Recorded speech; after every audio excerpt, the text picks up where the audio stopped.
When it comes to the topic of home defense, one of the most common questions is what kind of firearm is best to defend your home and family. A lot of people say it's a shotgun because you don't have to be as precise with your aiming because the pellets spread out. So if you just kind of point it in the general direction of the threat, it will eliminate the threat. Is that true? I don't know. But what I decided to do was take my trusty Mossberg 590A1 and a couple of boxes of a couple of different brands of buckshot to the local range, hang some targets up at different distances, and shoot them. See what happened. That's what's coming up next here on Survival on Purpose.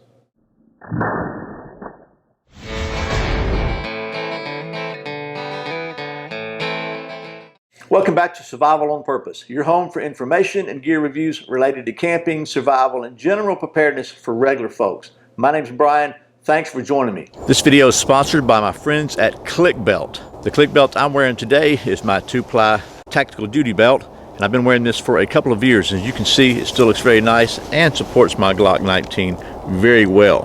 Click belts are available in a wide range of colors and styles, including custom options, all sewn right here in the USA, featuring genuine Austrian Cobra buckles and a full lifetime warranty. So I encourage you to check out our friends at Click Belt. There'll be a link in the description below and probably one right up here. Tell them Brian said hello. So first of all, let me start this video like I try to start every video that has to do with firearms and say that I am no sort of a firearms expert. I've never been in the military nor law enforcement.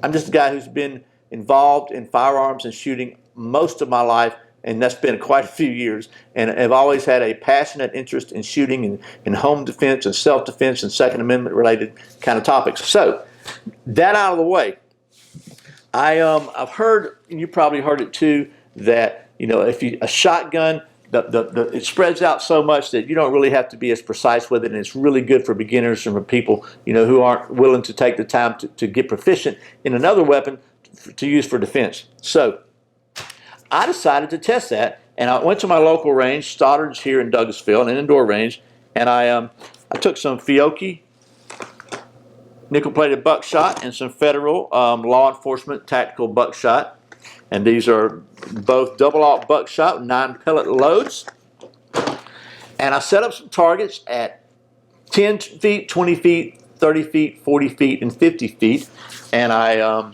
took my Mossberg 590A1 and shot them and just try to see how much the pattern spreads out. So anyway, without a lot of rambling, let's just cut to the chase. So first I shot the Federal Tactical, and I did 5 targets with that at every 10-foot increments. In the second 10 rounds, I shot through the Fiocchi just to see if there was a difference in ammo, a significant difference in ammo, and really wasn't. And I'm just going to show you. I brought the targets home to show you.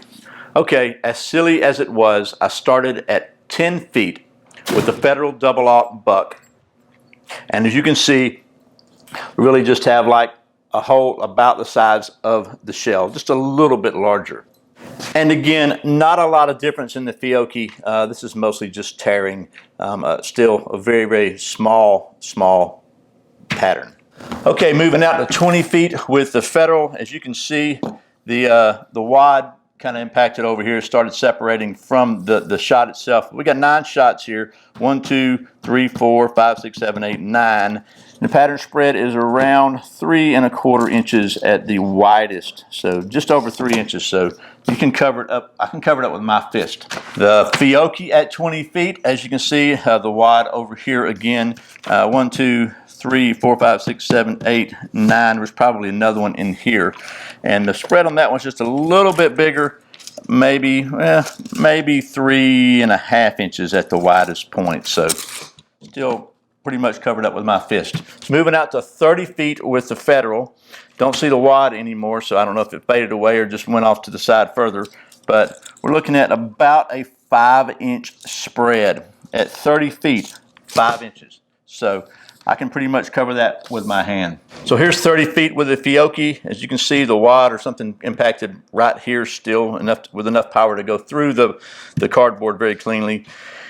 And then the spread on this one is going to be, I'm trying to turn this tape around where you can see it, but we're about 6 inches. So, maybe even almost 7 from the furthest point. So slightly bigger, but I can still pretty much cover that with my hand, and still all well within the target area. So moving out to 40 feet with the Federal, We got 1, 2, 3, 4, 5, 6, 7, 8, 9 there. And I think the spread on that is going to be a little bit bigger, but we're wiggling around, Brian. So this one's about 7 inches. I think that's about the widest part. So 7 inches. I can still pretty much within an area of a handprint. That's the Federal at 40 feet. Moving out to 40 feet with the Fiocchi. You can see the spread's a little bigger, but the wadding still had enough energy to get through it. So maybe Fiocchi includes that tactical wad in their shells. But we got 1, 2, 3, 4, 5, 6, 7, 8, 9. And we're going to say the spread on this one is this way is about 8.5 inches. And then to go the longest distance, I think, so we're about 8 inches. So I guess we're about 8.5 inches spread on this one. So still pretty concentrated, a little bigger than my handprint. So the Fiocchi spread just a little bit more. Okay, and finally all the way out to 50 feet with a Federal law enforcement load. And I pulled this one to the left. I knew when I pulled the trigger, I'd pulled it. But we have 1, 2, 3, 4, 5, 6, 7, 8, 9. And the maximum spread on that one is about 8.5 inches, I'd say. Yeah, about 8.5 inches on this one. So if I hadn't pulled it, it'd still all be right over here in center mass. And last but not least, 50 feet with a Fiocchi. And as you can see, the tactical wadding still had the energy to punch through the target. And we got 9 rounds here, 1, 2, 3, 4, 5, 6, 7, 8, 9, with a maximum spread. We'll just call this a little bit bigger, looks like, than the Federal, but so about 9.5 inches. So slightly bigger than the Federal, but very still all within the lethal area here. So okay, so I want to back up real quick and take a look at this 50-foot Federal target.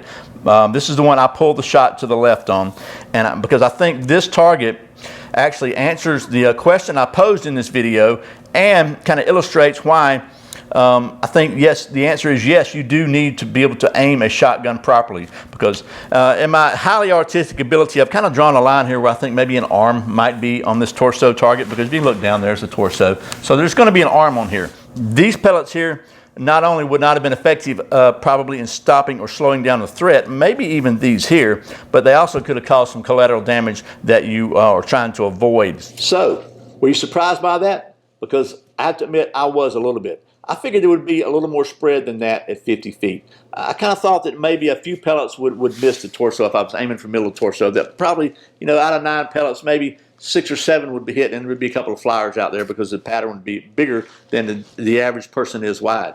But as you saw, even with a flyer, it was probably about this big. It was all within the target torso area. So does that mean that I don't think a shotgun is a good choice for a home defense weapon? I'm not saying that at all. What I am saying is that I don't think you can get a shotgun and just assume that you don't need any training, any practice, you don't have to aim it, that you can just point it in the general direction and it's going to eliminate the threat.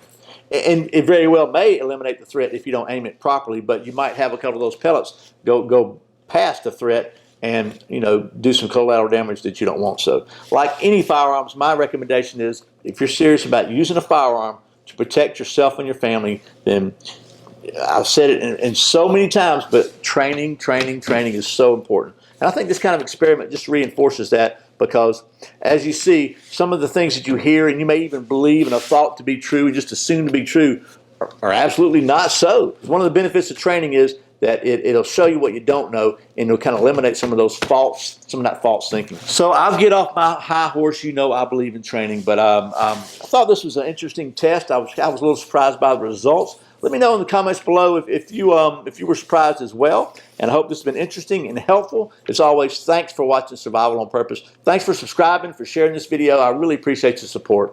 Once again, my name's Brian. You're watching Survival on Purpose. Remember, survival's not an accident, so be prepared. I'll see you next time.